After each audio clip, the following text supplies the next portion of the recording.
On a typical Thursday afternoon at Fire Station 12 in Denver, the crew was wrapping up lunch and sharing humorous stories from the week. Among them was Jake, a seasoned firefighter with 12 years of experience.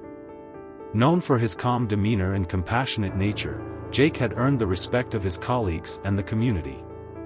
When the station bell rang, signaling a visitor, Jake stood up, stretched his tall frame, and made his way to the front door.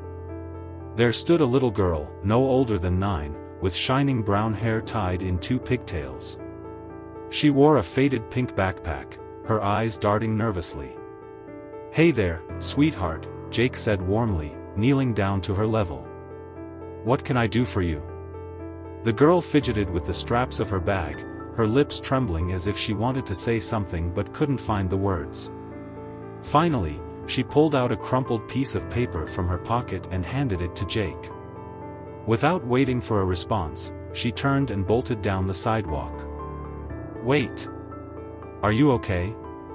Jake called after her, but she had already vanished. He glanced at the note in his hand.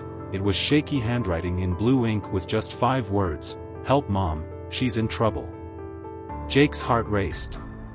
He quickly scanned the street, hoping to see the girl again, but she had disappeared.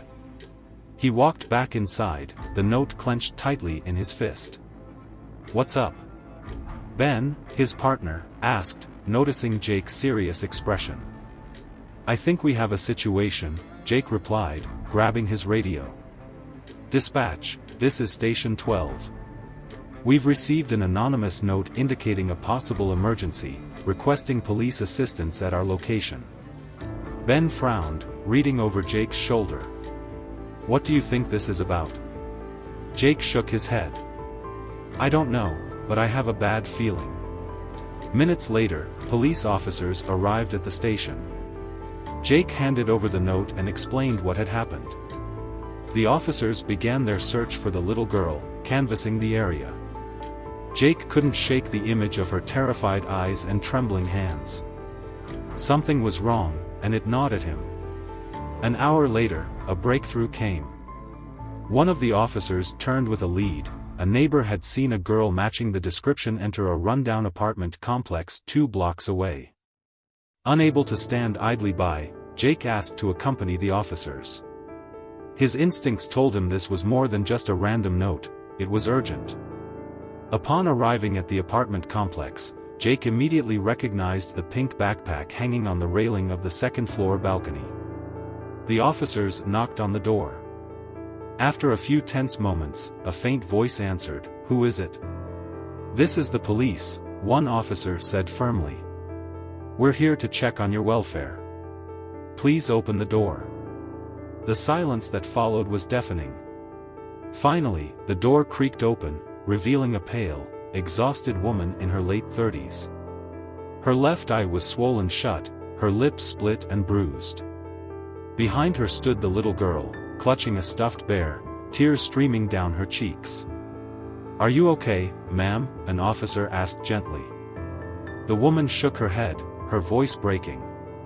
"No, I need help, please." Jake stepped forward, his heart aching as he knelt in front of the girl. "You did the right thing, kiddo," he said softly. "You're very brave."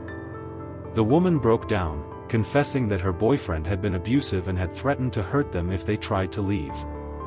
She had seen her chance to run for help when he briefly went out. "Thank you," the woman whispered to Jake, her tears falling freely. The police acted swiftly, ensuring the safety of both the woman and her daughter. The boyfriend was apprehended later that evening. Back at the station, Jake couldn't shake the weight of the day. He sat in the quiet lounge, reflecting on how one small note had changed everything. Around 9 p.m., there was another knock at the station door. Jake opened it to find the little girl and her mother standing there. The woman looked healthier already, her face bandaged but her eyes filled with gratitude. "We just wanted to say thank you," the woman said. The little girl stepped forward, her shy demeanor replaced by a small, determined smile. She handed Jake a new note written in big bold letters, "Thank you for saving us." Jake knelt down again, this time with a smile of his own.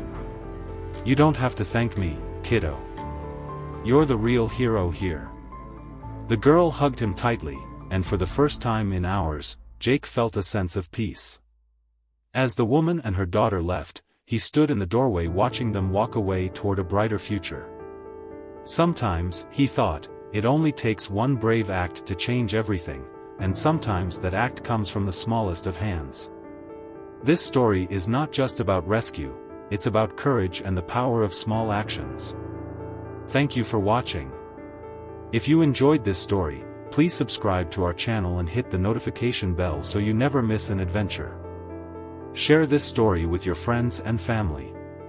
Until next time, keep dreaming, keep believing, and keep exploring. See you soon.